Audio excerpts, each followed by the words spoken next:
Let's talk a little bit about the business of acting and a restart for your business of acting.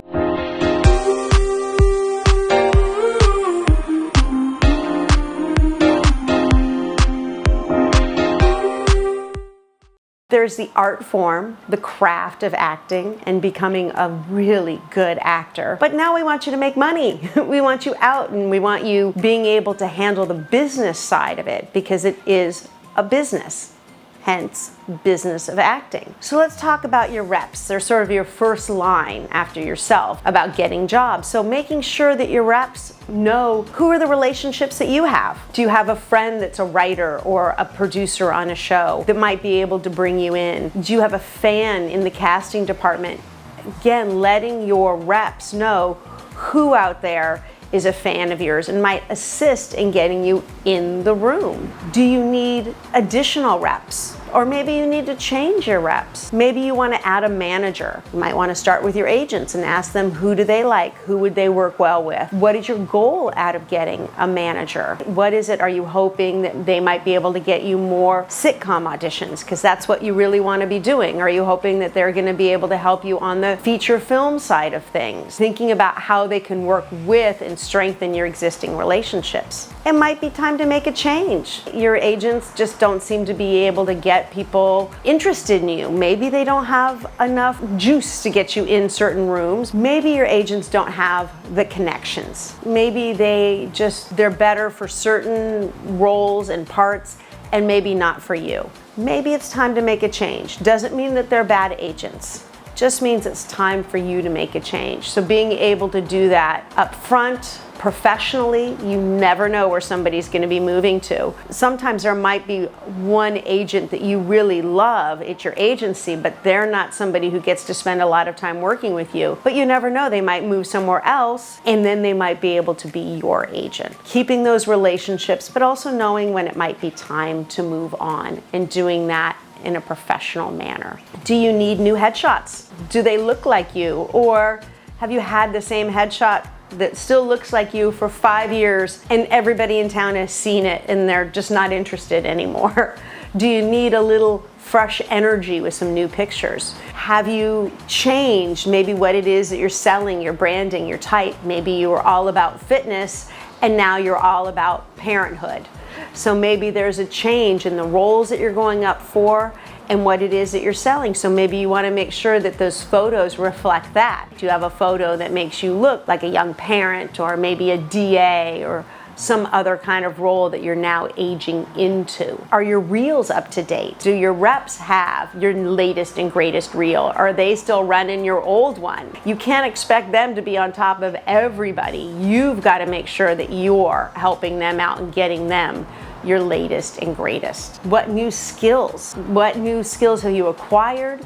What should you acquire? Should you check in with your managers and your agents about what is it that you'd like to do? Or maybe you're really excited about something and you want to let them know, hey, this has become a real passion of mine, and if anything ever pops up, I would love to do that. I've become a really good skier, whatever it might be. Then they can become aware and they can help you. Sometimes if you might feel like you're in a rut a little bit, setting clear goals. What is it that you want? Being general. I want a job. I want an acting job is not very specific. Looking at it and maybe targeting something very specific. I want to be on this network. I want to be on this show. I want to be on Abbott Elementary. I want to be on The Penguin. So you can look at these shows and you can think, what is it that I need to do to help me get on that show? And then you can work towards that, having really clear goals. Booking a job is not really a goal that is setting realistic,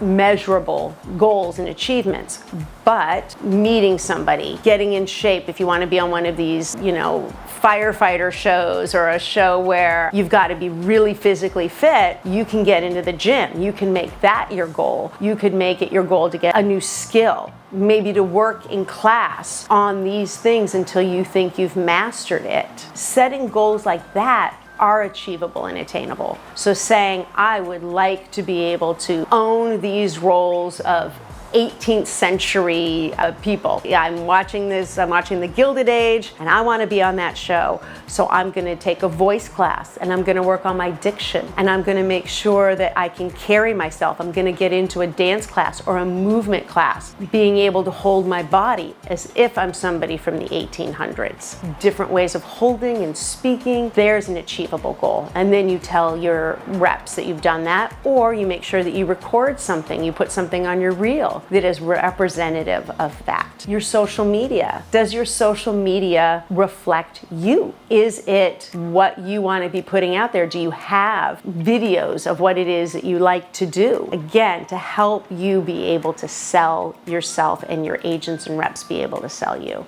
Do you need new reps? I already talked about that a little bit, but maybe you need additional reps. Maybe you want a sports agent or need a sports agent, a modeling agent. You don't have to be high fashion solely to have a modeling agent. Maybe a social media agent. Maybe there's something very specific and niche that can be used for your benefit. So really approaching this as a business. I knew an actor once that he approached the networking like a business. He looked at who he went to kindergarten with and are they in the business and how can I introduce myself and how can I use anybody I've ever known who's in Hollywood. Remember, people can say no. I don't want you to be a pest, but if there's a connection that you're overlooking, ignoring, or discounting, why? Why? This might be your opportunity. Trust me, back when I was an actor, I made all the mistakes. My grandfather was a very famous writer, director, legendary talent. I didn't want to be, we didn't even have the term Nepo baby back in the day, but I didn't want to be a Nepo baby. Well, guess what? I didn't get any jobs because of it. And sometimes when people find out who he was, they can't believe it. But it never helped me, and it wouldn't have hurt me to let a few people know about that. So, the business of acting. How can you leverage what you've got and figure out what else you need in order to move your career forward? So, I hope that watching these videos means that you are very close to being ready to do what you came here for. So I hope that you can join us online or in person. And like, comment, subscribe, please, and I'll see you next week. And that they'll bring you in for my note edition. I'm going to check my list. I'm going to check it twice. Casting profiles. Okay. Should I do that end again? That was good. Okay. I didn't know you were there. That's awesome.